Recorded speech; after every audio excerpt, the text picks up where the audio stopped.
Vivimos en un mundo en constante cambio que usted merece entender, porque es imposible interpretar la realidad que vivimos sin conocer cada uno de sus colores. Porque muchos son los tonos de la actualidad. Presentamos Matices. Una producción de Noticias Monumental.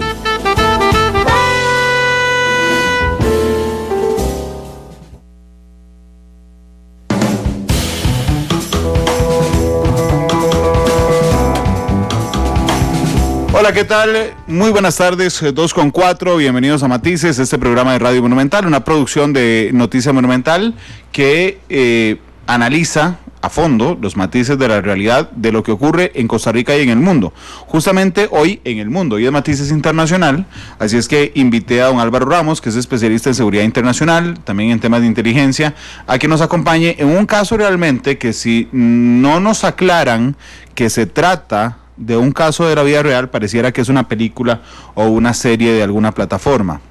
Y es el caso de Jamal Khashoggi, que era un periodista saudí que huyó de su país a los Estados Unidos. Les voy a resumir la historia. Él huye de su país a los Estados Unidos, pero él quiere casarse con una muchacha, con una señora de Turquía.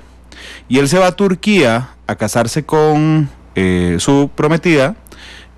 Cuando se va a casar le dicen que él aparece casado en Arabia Saudita, llega al consulado de Arabia Saudita. Él es un periodista que escribe en el Washington Post, crítico al régimen monárquico de Arabia Saudita. Entonces él llega al consulado y dice: buenas, necesito el 28 de septiembre, necesito por favor un certificado de que yo me divorcié en Riad, que es la capital de Arabia Saudita.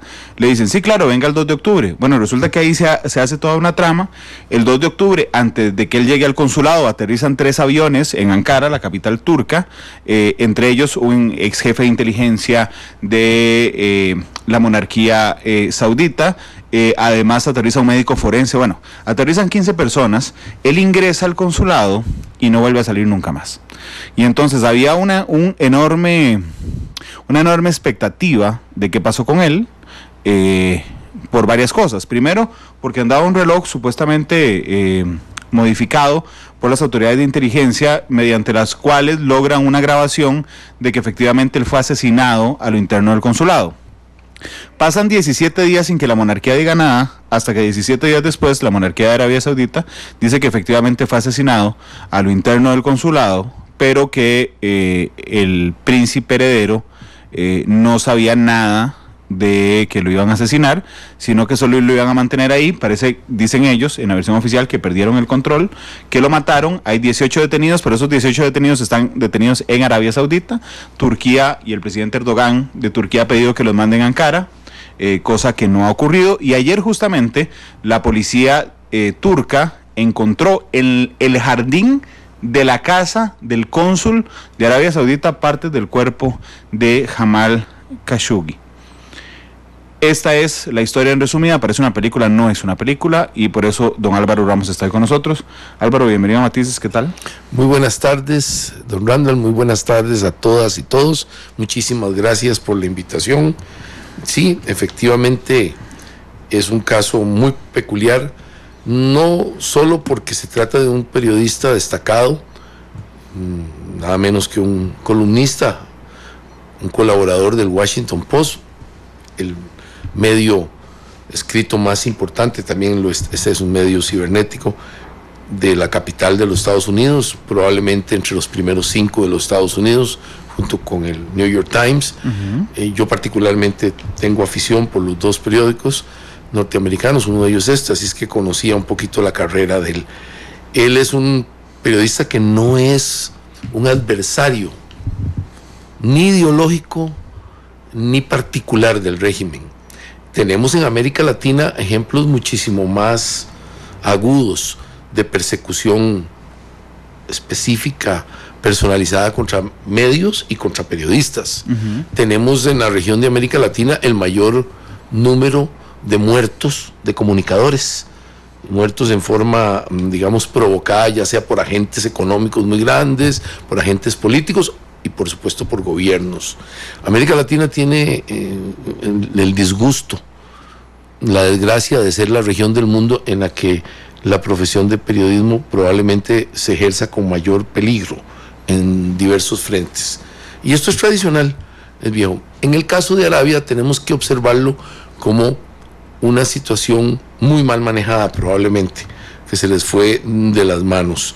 Khashoggi efectivamente es miembro de una familia que tiene una relación larguísima con la actual monarquía. Por supuesto es un ciudadano saudí de vieja data.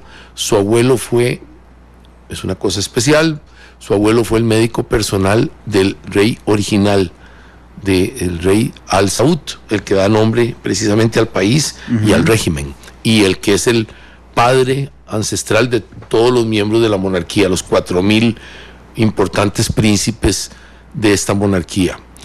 Ese era su abuelo, el médico personal. Un tío de él es un reconocidísimo miembro del jet set internacional saudí, Adnan Khashoggi, porque era él uno de los grandes vendedores de armas del mundo, lo que se llama en inglés un arm dealer, es decir, un vendedor de armas alrededor del mundo que vende armas no tan oficiales, algunas veces oficiales, a estados que tienen bloqueos de que no se les debe vender armas porque están en conflictos. Entonces él no es una persona fuera del sistema, es todo lo contrario, nació en el sistema saudí. Él se va a estudiar a los Estados Unidos, a Indiana.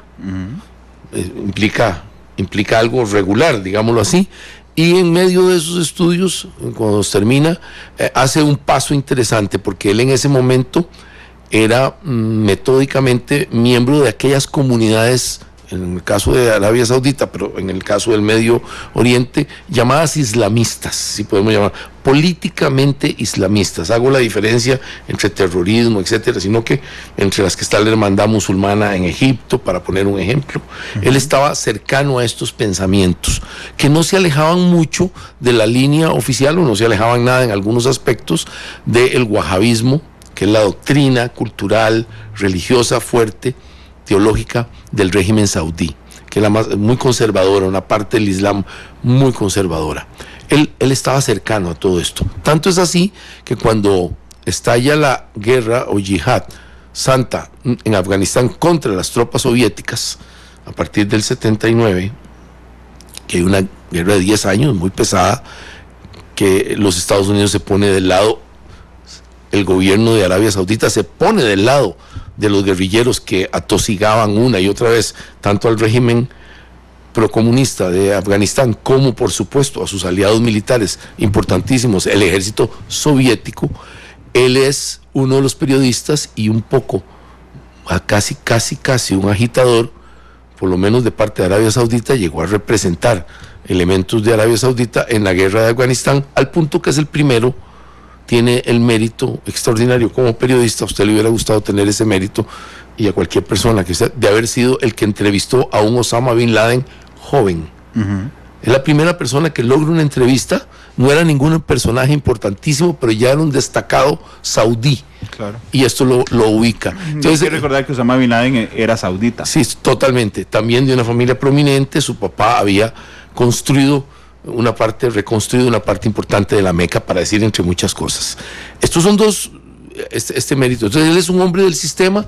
Durante mucho tiempo, en forma semioficial, él sirve de vocero de algunas, como esa familia real es tan extensa, sirve de vocero de alguna de las partes importantes de la familia real. Es decir, está allegado a la familia real, y en particular a un príncipe que estuvo aquí en Costa Rica, que tenía un hotel en Guanacaste de lujo. Vino un avión grandísimo, Al-Alawi, un hombre inmensamente rico. Él estuvo particularmente cercano a este grupo. De repente viene un nuevo cambio de poder a lo largo de toda la creación de la dinastía, desde el 32 y un poco antes, lógicamente el 32 de la creación del Estado, pero el grupo familiar que va asumiendo el poder en lo que hoy llamamos Arabia Saudita, un gran estado conformado por 4 regiones, los hijos del fundador original, de Abdelaziz bin Saud, van heredando el trono en una sucesión ordenada y muy conservadora. Son los hijos originales, muchos hijos, porque recordemos que en Arabia pues se permite la poligamia, vienen de muchas familias pero con un solo ancestro. Crean esta familia una serie de príncipes que van heredándose ordenadamente en el trono hasta el papá del actual rey. ¿Sucedidos por muerte? Sí, la mayoría. Hubo un caso que lo mataron, ¿verdad? Uno de ellos, que hubo un asesinato, pero Faisal, que fue asesinado por un sobrino, también dentro de la misma familia, un problema dentro de la misma familia. Pero la sucesión es natural, la sucesión es ordenada y muy conservadora. Se respetan las formas. Eso se rompe en los últimos 3 años. Nada más déjame tomar en consideración, Álvaro, que, bueno, primero decirle a la gente que estamos a la espera de una conferencia de prensa que va a ser Restauración Nacional. Cuando venga esa conferencia de prensa la transmitiremos en vivo. Pero lo otro, que uno logra en los países árabes determinar hijo de quién es por el nombre. Sí, ¿verdad? Entonces, dice Bin Salman. Significa hijo de Salman. Sí, hijo de Salman. Entonces, ahora que hablaba del papá de Abdulaziz Bin Al Saud, es el abuelo del actual del rey, que es el último que tiene sucesión directa del fundador. Es un hijo directo, de un hijo muy pequeño y muy tardío, pequeño del fundador. Y la tradición era que un hermano que seguía en línea del mismo, un hijo también del fundador, era el príncipe coronado. Eso se rompe. Esa tradición importantísima en estabilidad interna de Arabia Saudita se rompe con el último rey que llega, Salman. Salman primero pone a un sobrino. Salman bin Abdulaziz. Exactamente. Pone primero a un sobrino e inmediatamente, al poco tiempo, de príncipe coronado, se llama Crown Prince en inglés, es decir, el que le toca la sucesión, y de repente lo quita y pone a su hijo joven de 30 años, 31. Que es Mohammed bin Salman. Bin Salman, Mohammed, que es la clave del asunto. La persona... Detenete ahí, perdón, un momento. Entonces, Salman bin Abdulaziz, ¿verdad? Es hijo de Abdulaziz. Es hijo del viejo. Ok, ese fundador. hasta ahí iba en orden la cosa. Salman bin Abdulaziz tiene a un sobrino que según la tradición monárquica es al que le toca. El que tocaba. Él dice, usted es el príncipe heredero, coronado, sí. que es el quien le toca a su muerte ocupar ser el rey, y entonces se la quita al sobrino y le dice a un hijo de él, que se llama Salman, se llama Mohammed bin Salman, le dice, no, yo se la quito a su primo, le toca a usted ser el príncipe heredero. Ese es el príncipe heredero. Ese príncipe con un poder enorme en 2 aspectos. Uno, parece tener un gran dominio sobre su papá, cosa que no es tan fácil en la tradición patriarcal de Arabia Saudita, pero lo tiene. 2, lo nombran a una edad muy tierna, 30 años, ministro de defensa. Debemos de recordar que Arabia Saudita es el 4º país que gasta más dinero en defensa, armas sofisticadas, etcétera, en el mundo. Tiene el 4º presupuesto. Así es que es muy importante ser ministro de defensa de Arabia Saudita. Y además le otorga dos elementos adicionales: la parte económica, toda la transformación económica, y la transformación social. Entre los elementos más importantes de transformación social es, como a nosotros nos debe parecer un poco irrisorio, pero no lo es en Arabia Saudita ni en algunas partes del mundo. Él empieza por un tema, y debe tener varios más en este momento en camino, cambiando la tesis de que las mujeres no podían tener licencia de conducir, y se otorga por primera vez.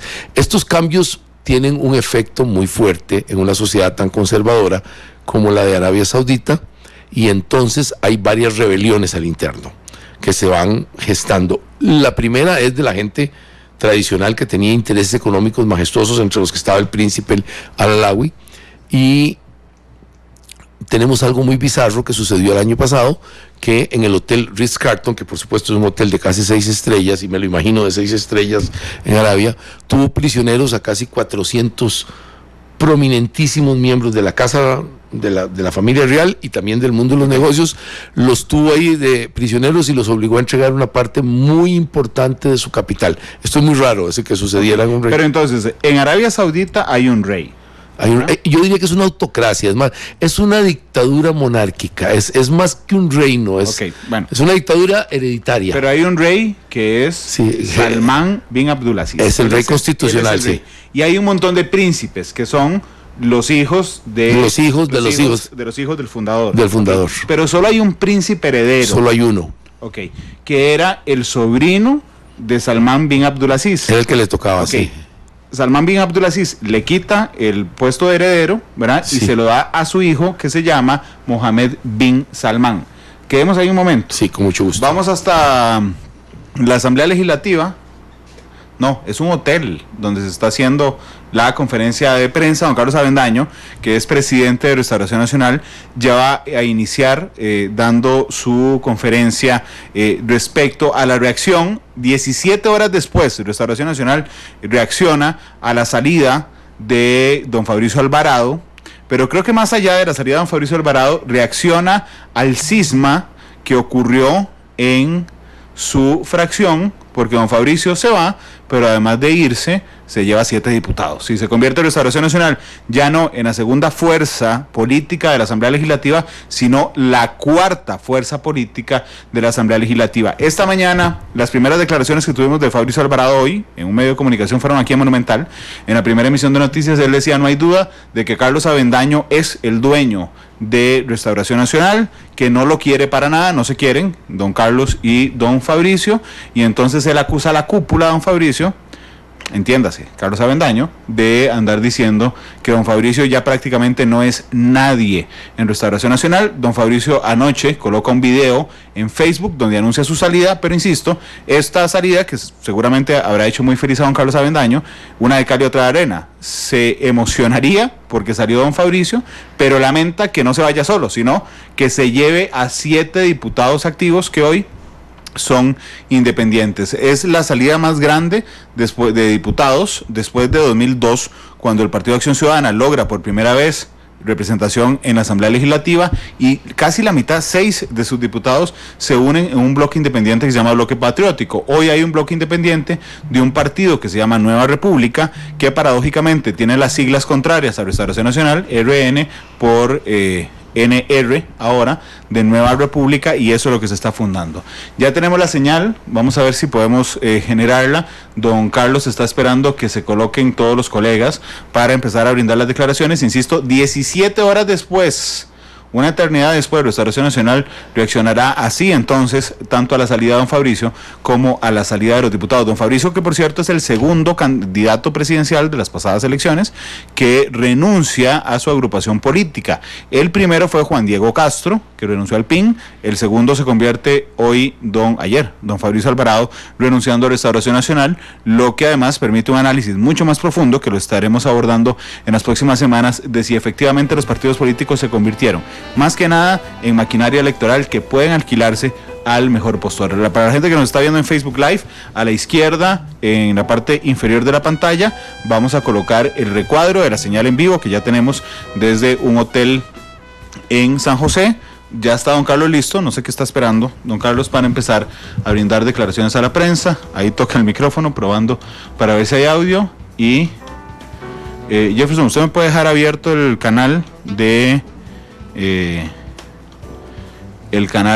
audio de don Carlos Avendaño, que está pidiendo, dice ya casi 3 minutos. Bueno, les decía que don Fabricio Alvarado es el segundo candidato presidencial que renuncia a su agrupación, y que esto lo vamos a ir analizando en las próximas semanas, de si efectivamente los partidos políticos se han convertido en una especie de cascarón electoral, entregados al mejor postor, en el buen sentido de la palabra, a quien ofrezca más éxito en la carrera electoral. En este caso don Carlos, que históricamente ha sido la cabeza de Restauración Nacional, después de su cisma con Renovación Costarricense, don Justo Orozco, ¿verdad?, que le entrega prácticamente todo el protagonismo a don Fabricio Alvarado, y en el caso del PIN, don Walter Muñoz, que le entrega todo el protagonismo a Juan Diego Castro. En los dos partidos ocurrió lo mismo. El candidato que logró 14 diputados para Restauración Nacional, o el candidato que logró 4 diputados para el PIN, bueno, abandonan justamente el partido, y quienes terminan ganando, dicho de alguna forma, de manera simbólica, son don Walter Muñoz en el PIN y don Carlos Avendaño en Restauración Nacional. A don Carlos, que es jefe de fracción, ahora de una fracción mucho más pequeña, 7 diputados tiene Restauración Nacional, les contaba que junto con la Nueva República, se convierten en la cuarta y quinta fuerza política en la Asamblea Legislativa, porque aún está de primero Liberación Nacional con 18, después el PAC con 13, el PUS con 9, y ahora Restauración Nacional y Nueva República 7 cada una. Sigue don Carlos reflexionando sobre lo que va a decir. Sí, están conversando, no están dando declaraciones aún, están conversando temas extraoficiales. Creo que ahí ya va a comenzar. Vamos con don Carlos Avendaño. En un hotel Josefino da declaraciones el presidente de Restauración Nacional. De ayer, para ustedes, igual que para nosotros, fue una sorpresa el anuncio de el señor Alvarado y de algunos diputados de renunciar a el partido y a la fracción de Restauración Nacional. Eso nos tomó por sorpresa porque ni siquiera nunca tuvieron la gentileza de hablar con nosotros o de informarnos o de darnos a conocer su posición, y lo vinimos a escuchar por la prensa.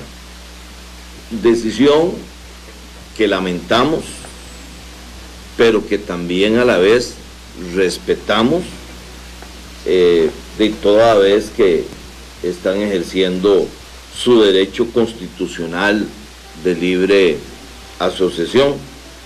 El Partido Restauración Nacional seguirá en la lucha que fundamenta el partido desde su nacimiento allá en el año 2004, una lucha bajo los principios del cristianismo social, y yo quisiera referirme a algunas partes y algún contenido de lo manifestado por don Fabricio, que dicho sea de paso, todavía estamos esperando la renuncia formal de él, del partido, porque aunque lo anunció ayer, no ha hecho esta renuncia que se requiere. Formal, y como dije, lamentamos para el partido y lamentamos para el país, en una coyuntura que todos ustedes conocen, esa división, porque no podemos verla ni sentirla de otra forma, sino que es una división que viene a golpear el trabajo que ha hecho Restauración Nacional durante estos 5 meses en la Asamblea Legislativa, y que todos ustedes la conocen, y viene también a golpear y a dividir la estructura organizativa del partido a lo largo y a lo ancho de el país. Uno de los aspectos que nosotros vemos es si don Fabricio pues tiene el deseo de continuar su carrera política desde otra trinchera, lo cual nosotros no tenemos ninguna objeción, pero también señalamos que debe primeramente aclarar y dejar totalmente diáfano delante del país las investigaciones que está haciendo el Tribunal Supremo de Elecciones y la Fiscalía de varios elementos que conforman lo que se ha llamado la organización paralela externa en que se incurrió en la campaña política. Consideramos muchas de las afirmaciones totalmente desacertadas, desenfocadas, falsas, carente de sustento de veracidad. Y lo primero que tenemos que decir es que es falso que Restauración Nacional obstruyera el trabajo de la campaña del señor Alvarado. Lamentablemente, el comité ejecutivo, los miembros que me acompañan, don Miguel Ángel Quesada Niño, que es el secretario general y que está incapacitado por una cirugía en su ojo. Nunca fuimos tomados en cuenta en el comando de campaña del señor Alvarado. Por lo tanto, no podíamos obstaculizar nada. Y además de eso, el partido hizo una inversión de más de 2.000 millones de colones en la campaña. Y yo quiero enseñarles a ustedes aquí la liquidación que se presentó ante el Tribunal Supremo de Elecciones, porque el señor Alvarado habla y habla y habla, pero no presenta ningún documento de ningún tipo.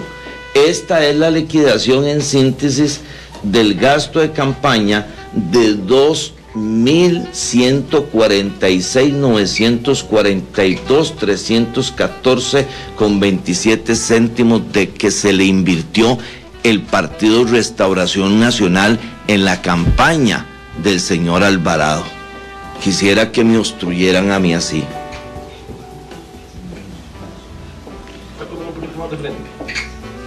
¿El papel o yo?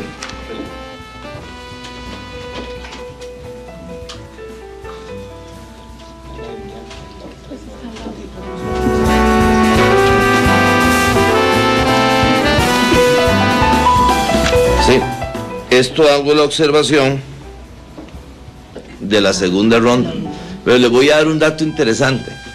Esta es la liquidación de gastos que presentó Restauración Nacional. Y esta es la investigación que hizo el Frente Amplio, que coincide totalmente, hasta en los céntimos, con lo que el partido invirtió en la segunda ronda. Entonces eso es totalmente falso, la aseveración de que hubo obstruccionismo. Ahora, quiero mencionar algo que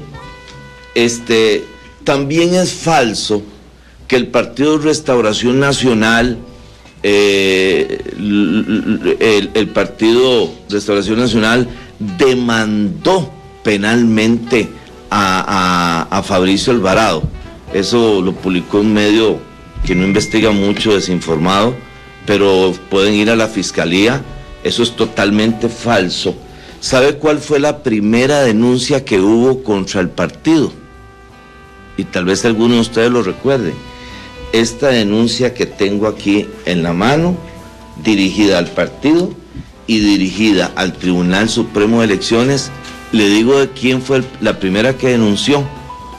La diputada Patricia Mora denunció el uso de helicópteros cuestionados y en forma indebida, con pagos indebidos, etcétera, etcétera, y no fue Restauración Nacional. Este fue el génesis de que nosotros nos dimos cuenta que había una organización paralela externa. Aquí están los documentos, porque qué fácil es hablar sin documentos. Aquí están los documentos, ustedes los pueden pedir y pueden tomar fotos y pueden leerlos. Esta denuncia, cuando llegó, aquí está la denuncia hecha por la diputada Patricia Mora Castellanos, presidenta y diputada del Frente Amplio, ante el Tribunal Supremo de Elecciones, y aquí están los sellos recibidos por el Tribunal Supremo de Elecciones el 28 del 5 de mayo, o sea, pocos días antes de la elección. ¿Quién fue el que denunció? Patricia Mora Castellanos, no Restauración Nacional. El tribunal nos manda a nosotros, a nombre de Carlos Avendaño, a nombre de Miguel Ángel Quesada Niño, de Jessica Andrea, nos manda a pedir la información. Nos manda a pedir información de esos helicópteros. Y aquí está el director administrativo que me indica, aquí tenemos las facturas, pero resulta que cuando nosotros mandamos esas facturas al Tribunal Supremo de Elecciones, nos llama el Tribunal Supremo de Elecciones y nos dicen, señores Restauración, esas facturas no coinciden con la verdad. El tribunal, no Restauración Nacional. También, déjeme decirle, no sé si tenemos por ahí. Los fiscales. Bueno, el tema de los fiscales. Que a eso, pero es una tontera que el partido inscribió en la segunda ronda 5.597 fiscales para un total de 6.113 fiscales.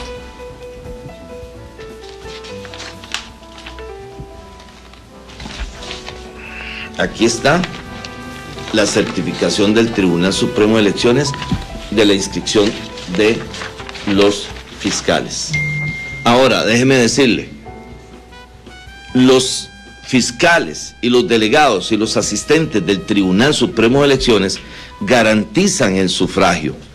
Si a una persona que no se le entregó y o se le perdió el carnet de los días antes al día de las elecciones, simple y sencillamente busca un delegado del Tribunal Supremo de Elecciones, un asesor del Tribunal Supremo de Elecciones, y ellos tienen la facultad de confeccionárselo. Y en todo el país, mira, aquí está Guanacaste, la coordinadora general de Guanacaste, en todo Guanacaste se entregó los documentos. No, se perdió por otras cosas. Dicen que hubo fraude. Un día si quiere les digo dónde estuvo el fraude.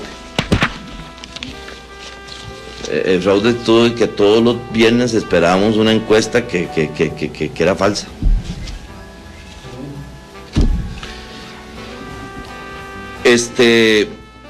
Restauración Nacional nunca denunció ni ha denunciado al señor Alvarado Muñoz por ninguna irregularidad. Lo que hizo el comité ejecutivo fue hacer una solicitud al Tribunal Supremo de Elecciones y también una denuncia ante la Fiscalía de los hechos irregulares. Tendrá que ser la Fiscalía de la República la que le ponga nombre y apellido a esos hechos irregulares. El día de hoy que estoy sentado aquí, nunca Restauración Nacional ni el Comité Ejecutivo ha denunciado al señor Muñoz Alvarado ni a ninguna otra persona. Las investigaciones que hay en el Tribunal Supremo de Elecciones de una organización externa y también de otras cosas mucho más delicadas que están en la Fiscalía no han sido producto de acusaciones de persona a ninguna persona de Restauración Nacional. ¿Y esto por qué lo hizo Restauración Nacional? Porque cuando nos dimos cuenta, no sé si está por ahí el documento de la casa de campaña, el Tribunal Supremo de Elecciones, el Tribunal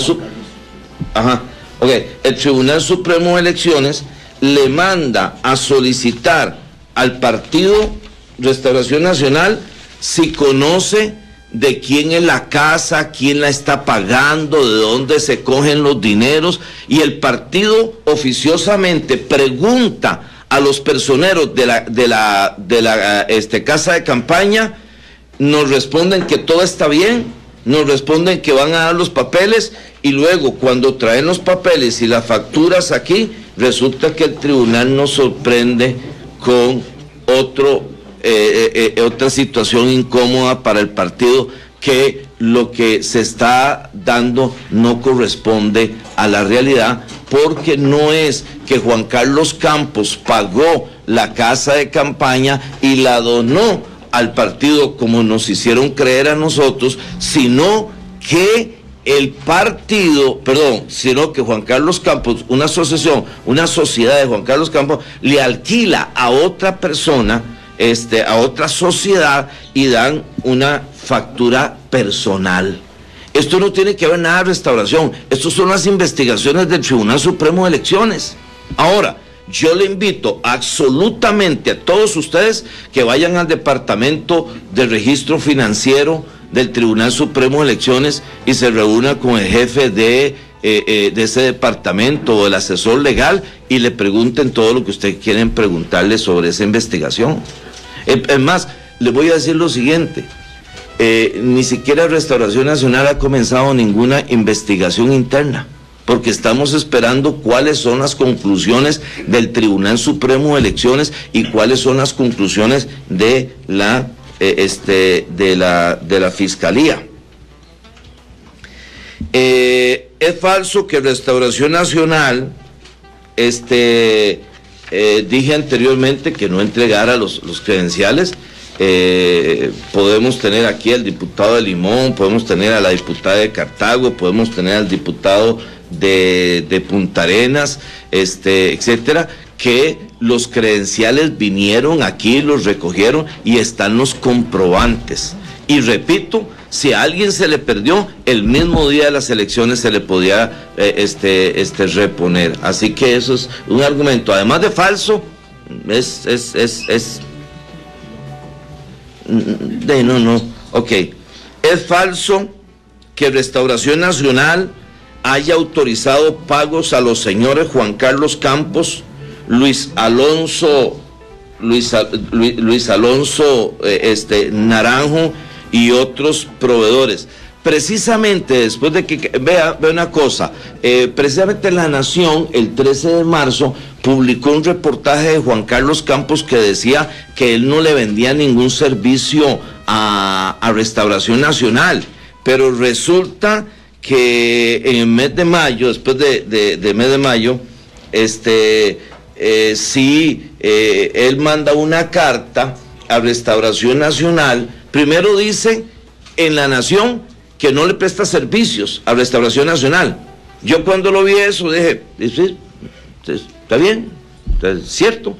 Pero después, el 25 de mayo, le manda esta carta y señores y señoras, les estoy mostrando documentos que están en el Tribunal Supremo de Elecciones y en la Fiscalía. No es hablar sin papelitos. Los papeles hablan.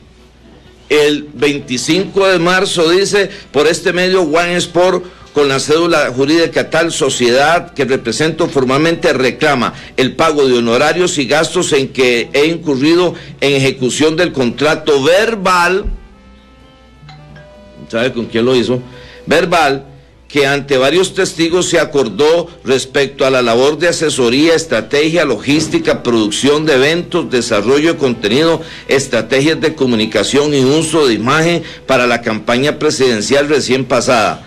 Como es de su conocimiento, One Sport Costa Rica es una empresa experta en mercadeo, estrategia publicitaria y realización de eventos, los cuales realizó toda una serie de inversión de gastos para ejecutar estas labores con excelencia, con esa serie de expertos con una serie de expertos en cada una de las ramas, dentro de los cuales nuestra empresa One Sport prestó el servicio desde noviembre del 2017 hasta el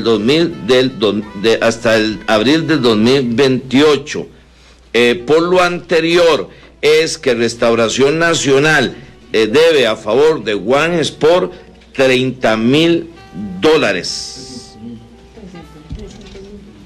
Perdón, $300,000, menos ello, como ¿qué? Ahorita, 180,000 colones, y en la entrevista que le hacen dice que él no le vende servicios a Restauración Nacional, y esta sorpresita nos la llevamos el 25 de mayo, pero no tiene ningún registro. Es como el asunto del señor Naranjo, nunca reportaron contrato, nunca reportaron avances, el partido no le reportó al Tribunal Supremo de Elecciones esa contratación, no se metió en los registros contables, y después aparecieron con una factura que nada más se le debía al primo de Fabricio, a Naranjo, Muñoz, se le debía una factura de 125 millones de colones. Y aquí está la factura también por 125 millones. ¿Qué es lo que hizo el comité ejecutivo? Digo, señores, no se puede pagar. No es que no queremos pagar, no se puede pagar, porque para eso existe un protocolo. Primero, el señor Juan Carlos Campos dice en La Nación que su trabajo es ad honorem y lo hace por sus hijas. Yo leí eso y me pareció muy respetable. Pero después nos manda a cobrar $300,000 y ya no era por amor. Es como también en una declaración jurada que nos manda haciéndonos el cobro, y nos dice que es que él tiene que pagar a otras empresas que él contrató, y eso se llama tercerización. Entonces, todas esas son las cosas que están en investigación, no aquí, estas son las oficinas administrativas del partido, están en investigación en el Tribunal Supremo de Elecciones y están en investigación en la Fiscalía de la República. Y antes de pensar en Nueva República, debería explicar todos estos viejos acontecimientos de la elección pasada del señor Alvarado Muñoz, con todo respeto. Esta división es dolorosa, esta división es nefasta. Mire, yo cuando hice un partido, no me tuve que robar un partido, lo inicié. Yo invité a Fabricio Alvarado en el 2010 a que fuera candidato a diputado, lo cual me aceptó, y resulta que ahora no se le ha respaldado.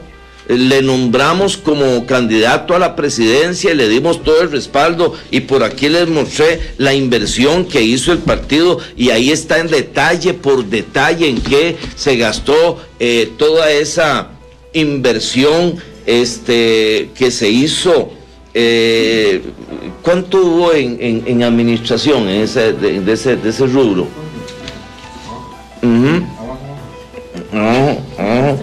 Sí, en campaña, mire, se gastó 2.069.411 millones de colones, y en administración hubo 77 millones de colones. Y no se lo respaldó. Totalmente falso. Bueno, una cosita en relación, bueno, les comparto lo siguiente, por información que tenemos,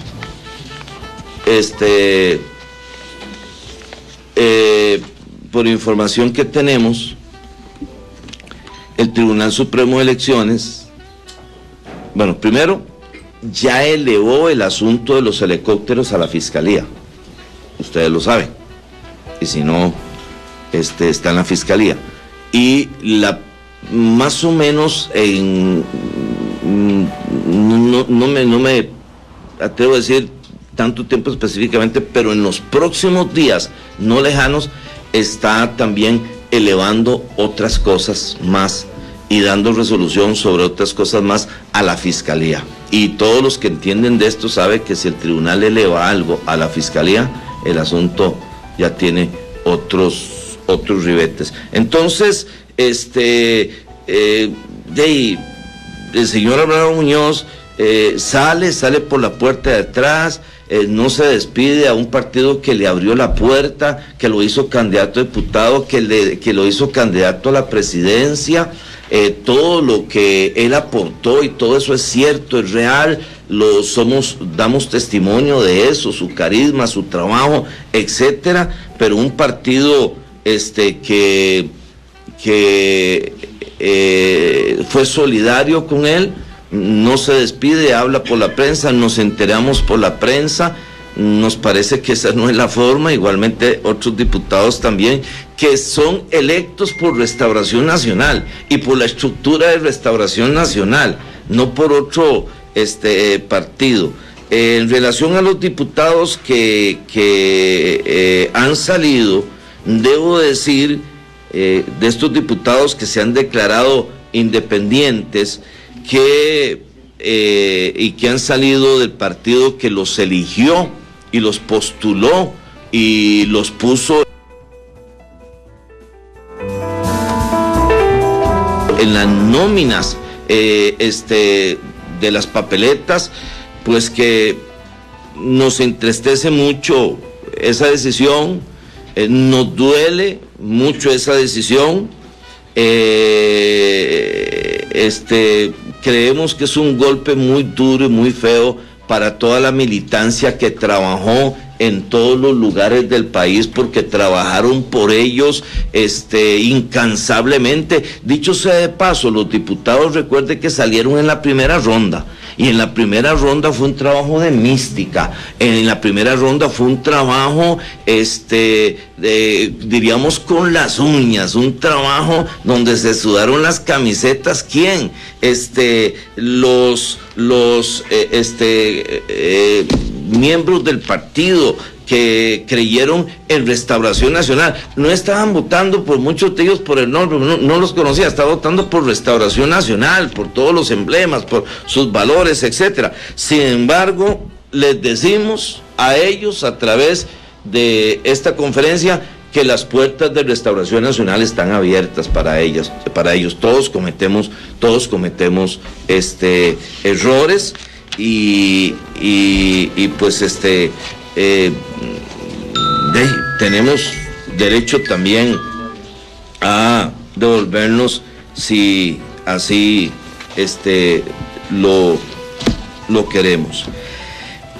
En síntesis, también estamos analizando algunos otros aspectos que no es tocado, porque creemos que necesitan más estudio y documentación, que eso es algo importante para nosotros, y en su momento les volveremos a convocar para que tengan la gentileza de venir y poder compartirles otros elementos más.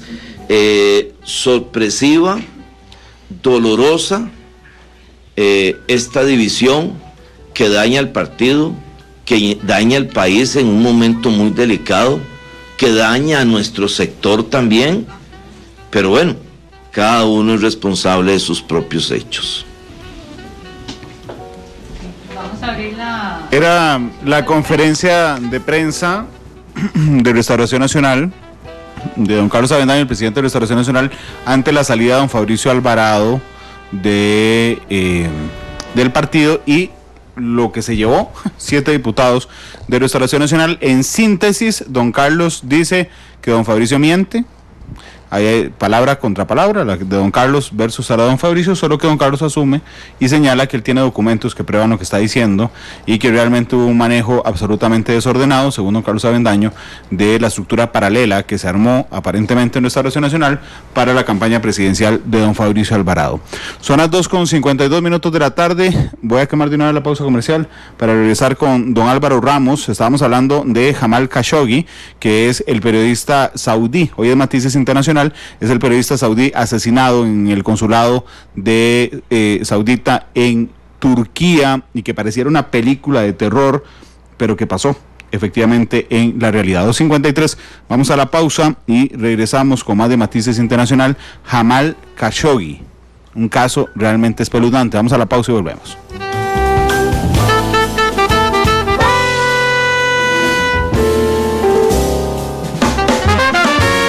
Porque la realidad tiene muchos tonos, matices.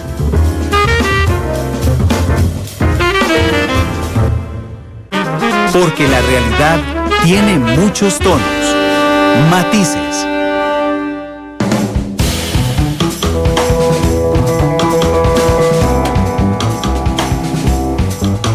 Dos de la tarde con 56 minutos, ya escuchábamos la conferencia de prensa de don Carlos Avendaño, nos quedan 34 minutos de programa, así es que iremos corridos los 34 minutos para hablar de Jamal Khashoggi.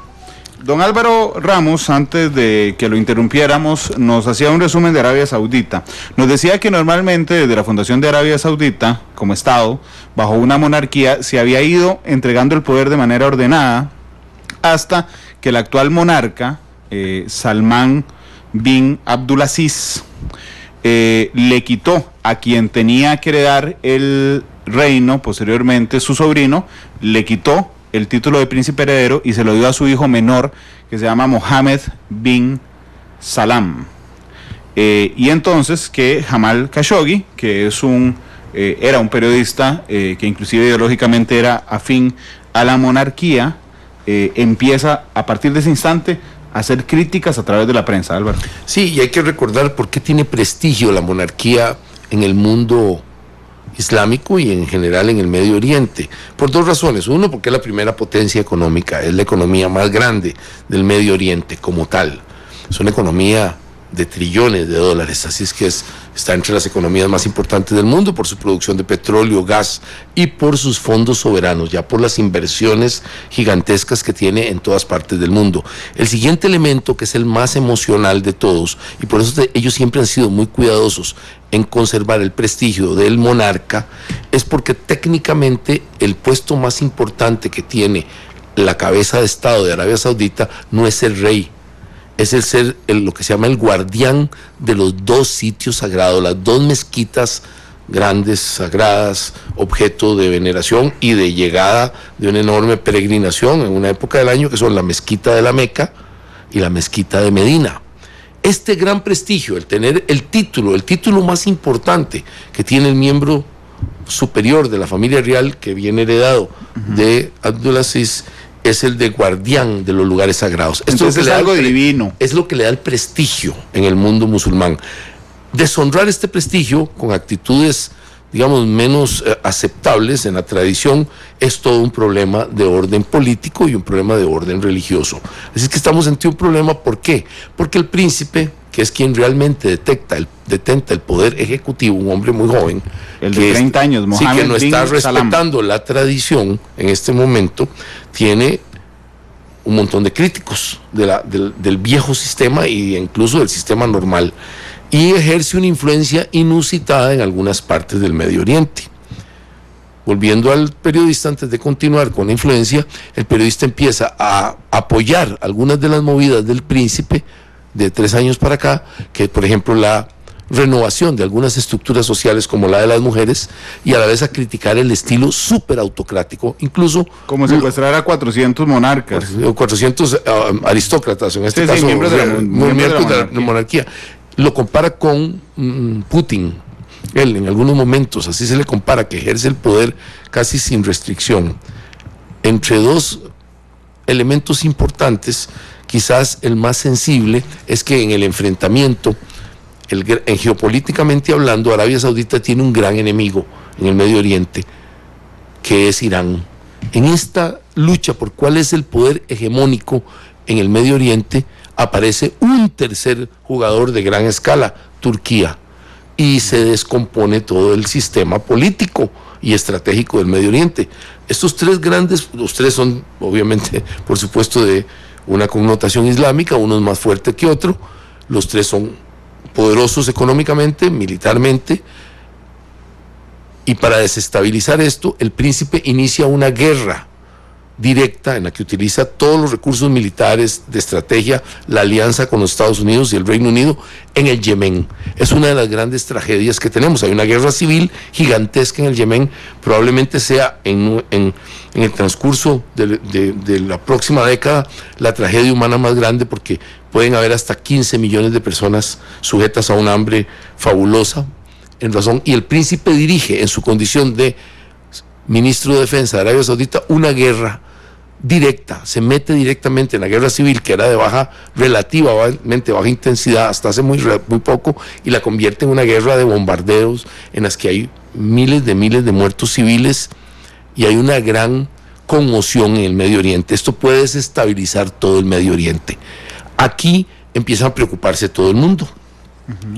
Hay otro gran jugador en este juego geopolítico, los Estados Unidos, y particularmente la figura del presidente Trump, que tiene una gran afinidad él en tener relaciones con personas de gran poder, por ejemplo con un príncipe joven y de carácter impetuoso.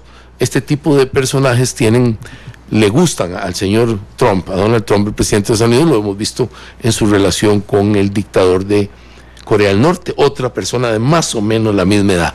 Tiene esta porque entiende que entendiéndose entre hombres, y uso la palabra hombres, específicamente la estoy usando con pleno conocimiento de lo que estoy diciendo, entre hombres poderosos se pueden entender más fácil que a través de los sistemas normales.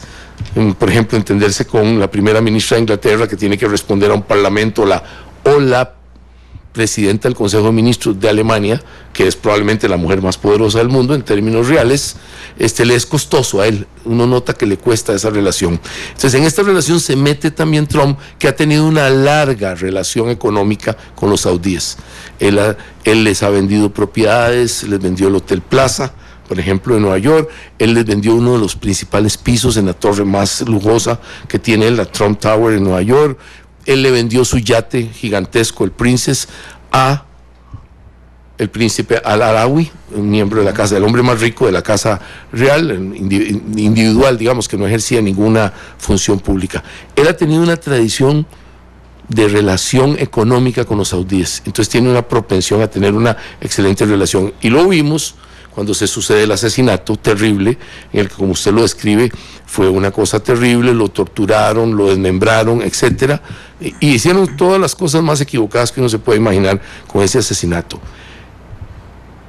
Él, al principio, presidente Trump, que juega muy fuerte en todo lo que sea Saudi Arabia, es el gran apoyo estratégico de Arabia Saudita, considera que entre los dos deben contener a Irán.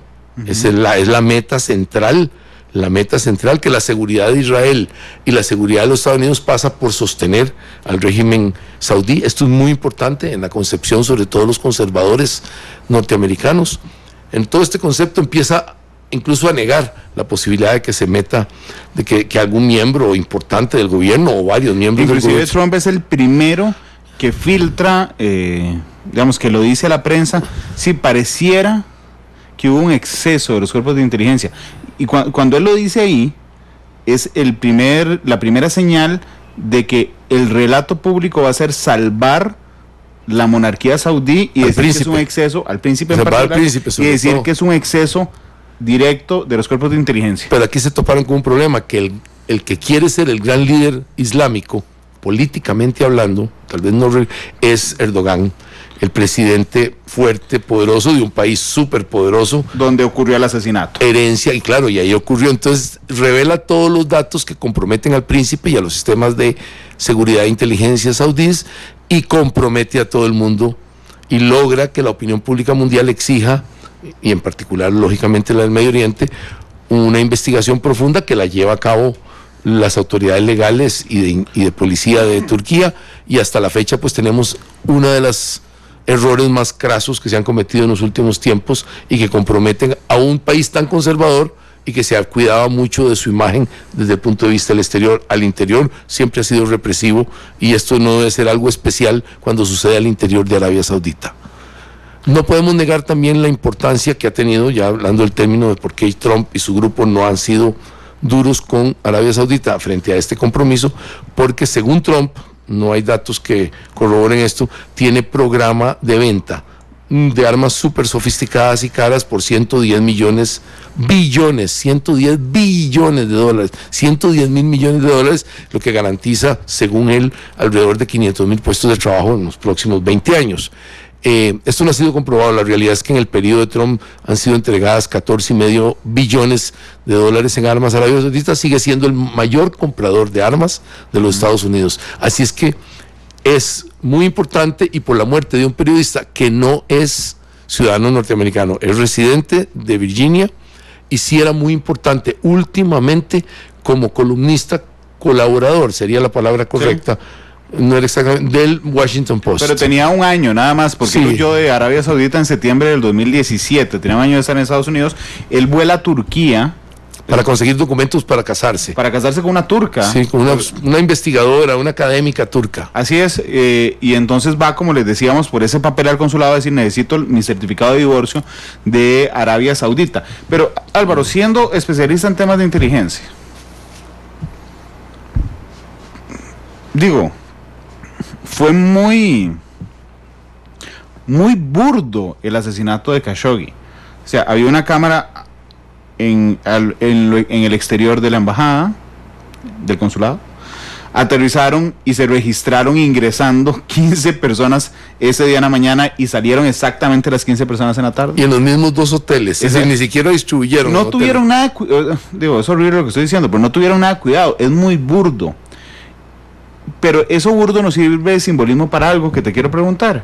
¿Siente la Casa Real Saudí que puede hacer lo que le dé la gana? Porque es que realmente ni siquiera se cuidaron. O sea, después sale un tipo con la ropa de Khashoggi por la puerta de atrás del consulado para que todos creamos en el video que se va a filtrar después que Khashoggi salió del consulado. Sí, Arabia Saudita se caracteriza por ser un estado policial.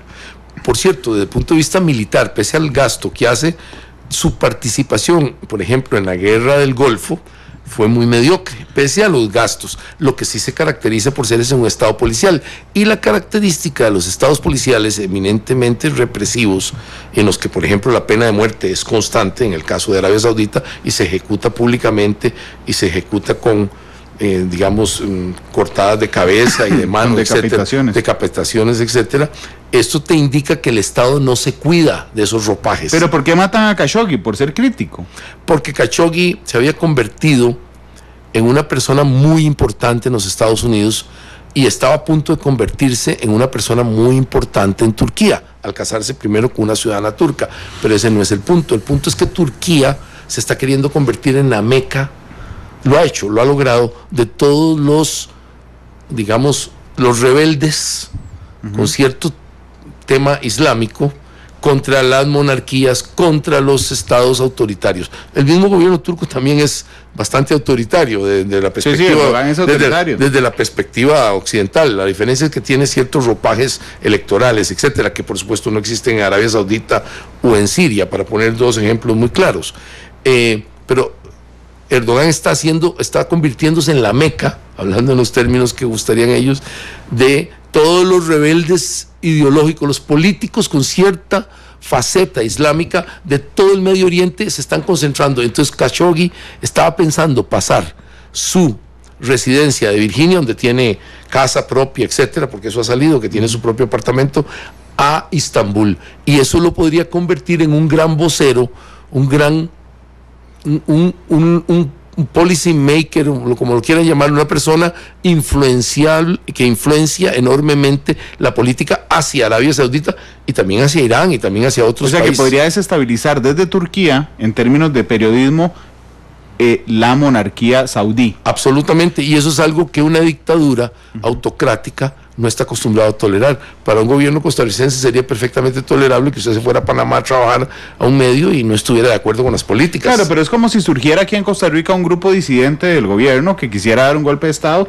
y que se vaya a vivir a Nicaragua. Sí, eso sería muy desestabilizante. Efectivamente, ese es el detalle. Ahora bien, Estados Unidos sostiene desde el inicio, primero lo hace la policía turca, desde el inicio sostiene la policía turca, tenemos pruebas de que fue asesinado. Y sí las tenían. Y cuando la prensa pregunta cuáles son las pruebas, resulta que tienen grabaciones de audio de Khashoggi. Sí, claro.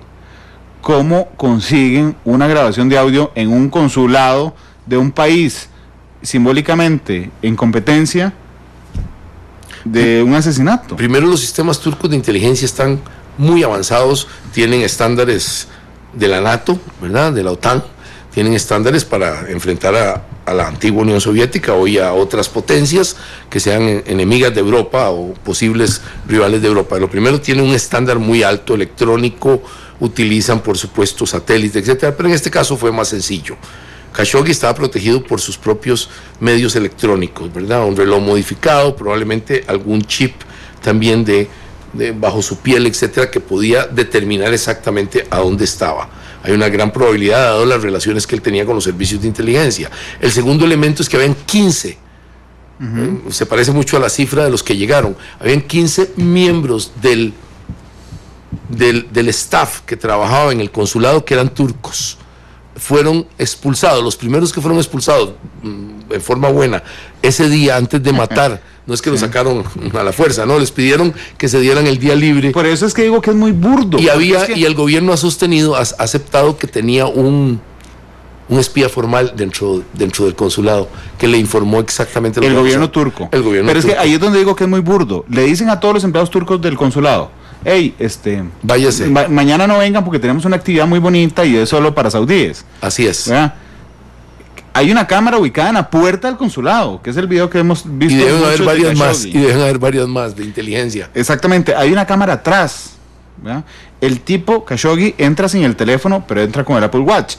El Apple Watch no permite, yo no tengo, pero de lo que he averiguado, no permite que se grabe a una distancia. Es un Bluetooth de más de 10 metros. Sí, es un Bluetooth. Entonces pero ahí es donde surgía la posibilidad de que habría sido modificado. Estoy seguro que fue altamente modificado. De que su reloj iba transmitiendo en vivo el audio, ¿verdad? Pero aquí se cae la historia saudí. La historia saudí es: lo íbamos a retener para sacar la información. Y en medio interrogatorio, el tipo Khashoggi se pone violento, intentamos taparle la boca para que no grite y se muere en el acto, ¿verdad? Pero entre los 15 que aterrizan, hay un médico forense. Patólogo, sí, que está especializado en desmembrar cuerpos. Álvaro, y después parte del cuerpo aparece en el jardín del cónsul. Sí, se dice que en la grabación que tiene el gobierno turco, muy interesante, el cónsul les ruega que por favor no hagan lo que están haciendo. En la grabación que tiene el cónsul, que es un diplomático, no es un policía, y le dice el general que está a cargo de la operación, el que aterrizó, hay dos personas muy importantes: un general a cargo de la operación, general que fue jefe de una de las secciones de inteligencia más importantes del sistema saudí, y hay también el oficial ejecutivo del príncipe heredero, un señor que de apellido Katani, que es la persona más importante, la que dirige todo esto, que está hablando con todos y con Khashoggi por Skype.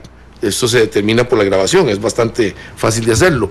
Y entonces hay un momento que se pone muy fuerte la conversación. El cónsul les pide que no lo hagan, que no hagan lo que van a hacer. Evidentemente que lo van a comprometer a él frente a los turcos. No le hacen caso, le dicen que una sola palabra más que pronuncie irá preso en directo hacia Arabia Saudita. El hombre se calma y evidentemente le pasa lo que le pasó. Tuvo que huir hace 2 días, si no me equivoco, tuvo que salir bajo su protección diplomática y está, por supuesto, en Arabia Saudita. Y el otro da la orden y dice: tráigame la cabeza del perro. Da la orden específica, el que es el segundo hombre al mando de todas las operaciones clandestinas. Y entonces esta es la situación. Se ve que los turcos tenían perfectamente dominado el escenario y perfectamente penetrado el consulado, y me imagino que la embajada en Ankara. Pero, perdón, yo no he escuchado, por supuesto, la grabación.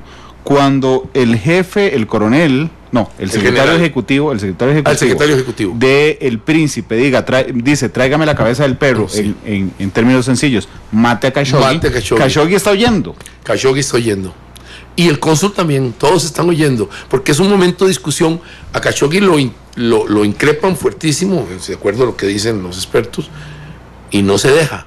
Es decir, un periodista muy echado para adelante, sabía que corría este riesgo. Es valiente. Creo que en todo momento sabía que corría, ya estaba en este riesgo, y paga con su vida el no ceder. Me imagino que intentaron al puro principio reducirlo y decirle: esta es tu última oportunidad, ¿verdad? Porque el estilo de la dictadura o de la monarquía siempre es tratar de comprar a la gente, no es agarrarse con todo el mundo. Han sobrevivido 90 años y tienen con qué comprar. Y son de los países más ricos del mundo desde el punto de vista que estamos hablando.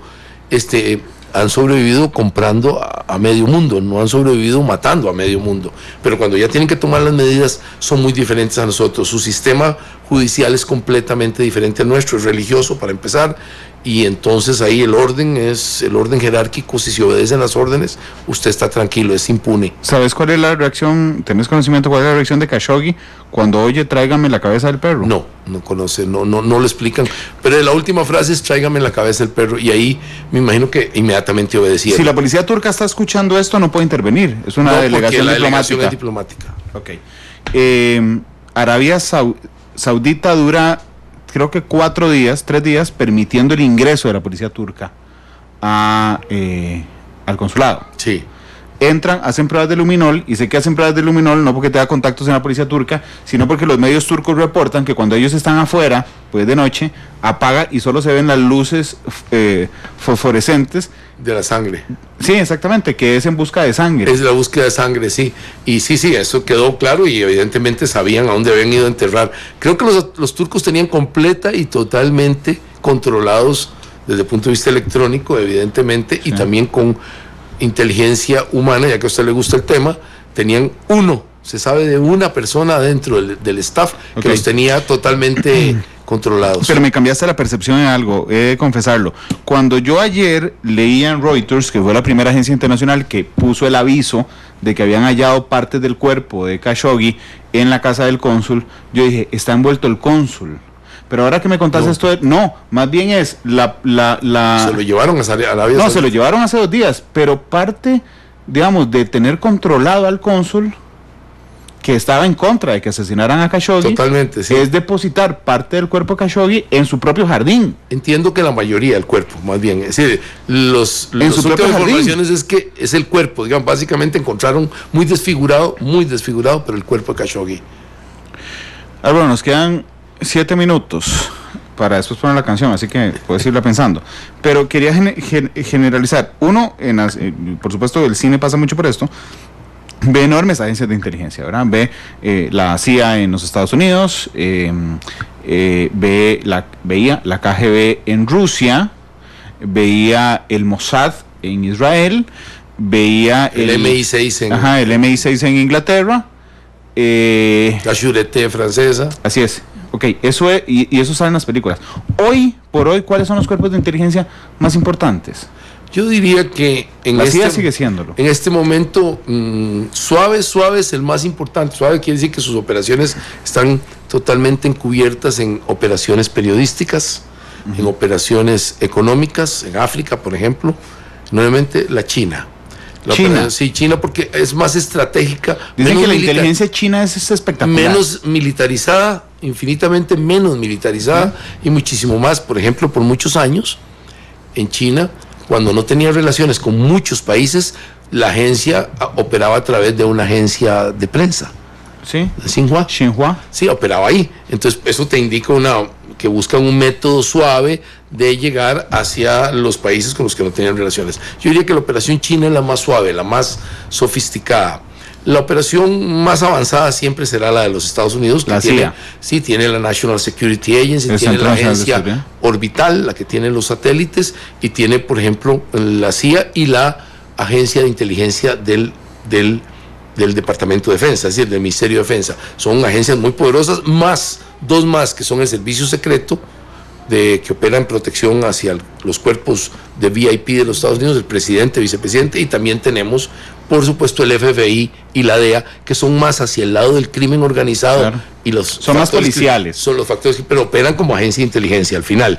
Esto es muy importante de tenerlo. Los Estados Unidos es el más completo, la más experimentada en términos de operaciones fuertes y directas, en las que se obtienen resultados muy directos. El Servicio Federal Ruso actual, que no se llama KGB, era la KGB, la antigua KGB, hoy Servicio Federal Ruso, muy bueno, y además tiene un comandante en jefe muy experimentado, el caso de Putin, ¿verdad? Un personaje que viene más bien de ahí, y muchos de los hombres importantes del Estado ruso vienen de ese sistema. Y por último, siempre la más efectiva en costo-valor es la Mossad israelí. En mi criterio, ha obtenido la defensa de Israel a toda costa durante 70 años. 70 años. En el caso del sistema saudí sí ha avanzado mucho por dos factores. Uno, su enfrentamiento con Irán, la posibilidad de que Irán sea una potencia atómica, los tuvo definitivamente a ellos y a sus aliados del Golfo, Emiratos Árabes Unidos, etcétera, los tuvo muy preocupados, ¿verdad? Que Irán emergiera como una gran potencia regional con capacidad atómica. Esa es una posibilidad por la que ellos invirtieron gran dinero en inteligencia. Y el otro elemento que les ha dado mucha experiencia en el manejo de grupos y operaciones clandestinas es la guerra en Siria. Arabia Saudita se ha metido profundamente en el conflicto sirio y ahora, pues, como acabamos de relatar, el conflicto yemení. Te pregunté lo de los cuerpos de inteligencia porque un día esto leí una nota en la BBC de Londres muy interesante que decía, son más estúpidos ahora los espías rusos. No sé si tuviste oportunidad de observarlo. Hay dos oficiales del sistema federal ruso que logra llegar a La Haya. En La Haya está la Organización de la Energía Atómica, ¿verdad? Pero uno de sus agentes comete un error fundamental y es un agente de inteligencia. Le pide una factura al taxi porque necesita cobrarle viáticos a la antigua KGB. Y entonces anota la dirección de la casa de inteligencia rusa. Inmediatamente la inteligencia holandesa se da cuenta que hay un grupo de agentes de inteligencia rusos, va y los intercepta a 50 metros de la Organización de Energía Atómica, donde están intentando penetrar los sistemas informáticos, pero no solo detienen a los dos, descubren la casa de inteligencia rusa, es decir, le llegan al lugar donde la antigua KGB tenía la sede en La Haya. Esto pasó hace un mes por un recibo de un taxi. Por eso te preguntaba que si eran buenos o malos, porque la gran discusión que hay en ese momento en Rusia es si estos dos agentes cometieron una estupidez pidiendo una factura de un taxi y dando la dirección, o si más bien era una forma de desviar la atención hacia ellos, mientras Rusia hacía algo de mucho más peso en Holanda. Suena que es completamente una treta, una mampara. Una mampara, no, nunca es error, ni es importante el costo de un taxi en lo que estamos hablando, no es significativo, tal vez el costo de una operación grande de hoteles, encubiertos, eso, pero el costo de un taxi nunca va, eso es caja chica, le llamaríamos nosotros, nunca sería importante para comprometer. Suena que lo hicieron a propósito, no suena un error de unos operadores profesionales, mucho menos en materia de energía atómica, mucho menos, tal vez en algo muy simple como perseguir un periodista, algo así, se puede cometer un error, pero en una operación para los secretos atómicos no creo. La inteligencia, nos queda un minuto nada más, la inteligencia sigue siendo hoy tan dinámica como en los años 80, pero menos bélica. Hoy es más importante la proliferación atómica y es muy importante que no haya más proliferación atómica. Este es un nivel, por eso es que le dije que el tema atómico aquí es vitalísimo. Lo segundo es el tema del crimen organizado. Las grandes agencias de inteligencia están profundamente involucradas, saben que un elemento que atenta contra la seguridad de los estados y la estabilidad de países como Costa Rica y de Centroamérica es el crimen organizado, no son los temas políticos los que atentan contra la estabilidad. Y luego está el problema que viene al futuro, la guerra cibernética, la posibilidad de que estemos metidos en una guerra en la que tal vez no haya ni muertos en el sentido en que estamos acostumbrados de las guerras tradicionales, sino más bien sea atacar los grandes complejos energéticos de un país como Estados Unidos o Canadá o México, para decir, o la misma Rusia, sean los elementos vitales en cuanto a este efecto. Sea más importante desarrollar las defensas y los ataques a nivel cibernético. Este es el futuro. El futuro ya no es el espía de cuchillo y de daga y capa, como dicen ellos en la jerga profesional, sino sea más bien el experto en cuestiones electrónicas, drones, etcétera. Por ahí anda más bien el desarrollo del espionaje. Álvaro, muchas gracias. Con mucho gusto. Por haber estado hoy en Matices. Voy a confesar que la única parte que no me gusta de las entrevistas de Álvaro es cuando le pido la canción de cierre. ¿Por qué no le gusta? Porque usted siempre pide una canción y lo hace al propio, que usted sabe que no me va a gustar para nada. La Barca. Ah, no, esa sí me gusta, está ahí. Ah, bueno, lo que es la vida, ya en las pocas veces que estamos. La Barca, pero de los tres caballeros, la original, ¿verdad? No me gusta nada nuevo, ¿verdad? Don Randall, a mí me gusta que usted oiga algo viejo. En música queda clarísimo que no le gusta nada bueno. Nada nuevo, perdón, don Álvaro Ramos. 3:26 a las 7, la tercera emisión de Noticia Monumental. Muchas gracias por haber estado con nosotros. Los tres caballeros despiden Matices con La Barca. Hasta luego.